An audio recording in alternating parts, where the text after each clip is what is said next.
Bonjour à tous. Cette fin de semestre est l'occasion de faire un point sur la gestion du fonds immobilier 21.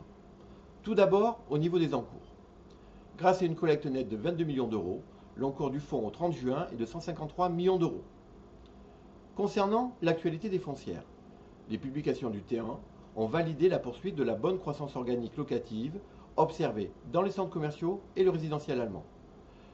Le marché du bureau est quant à lui toujours sélectif, avec des signes de reprise locative qui se focalisent sur les quartiers centraux des affaires des capitales européennes. Sur le marché de l'investissement, les taux d'intérêt toujours plus bas favorisent la hausse des valeurs d'actifs. Qu'avons-nous fait en termes de gestion ce semestre? Par prudence, nous avons renforcé le caractère défensif du fonds. Ainsi, à fin juin, notre allocation commerce est passée de 41 à 44% et le résidentiel allemand de 25 à 31% du portefeuille. Ce renforcement s'est fait au détriment du bureau, qui a été réduit de 26 à 18% du portefeuille. Nous avons également, par prudence, en fin de semestre, post-Brexit, réduit notre exposition aux pays périphériques, Espagne, Italie, de 14% à 10% du portefeuille. Reste à vous parler des performances et des perspectives. Le bilan en termes de performance sur le semestre est très positif. Avec une performance de plus de 4%, l'indice sectoriel bat son homologue action de plus de 10%.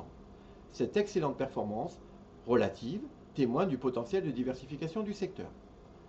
Il est important de noter que sur 5 ans, durée de placement recommandée, la performance de votre fonds est de plus 43%, soit une performance annualisée supérieure à 7%.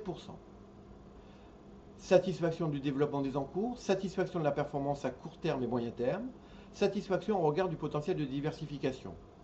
Seule notre surexposition à l'Italie est une déception, se traduisant par une performance positive de fonds sur le semestre de plus de 2% contre 4% pour l'indice. Et maintenant, quid des perspectives? Au-delà de l'impact psychologique momentané du Brexit, le niveau actuel du rendement, le niveau de la prime de risque, la visibilité du secteur sont des atouts manifestes. Nous réitérons notre opinion positive sur le secteur à moyen terme. Merci.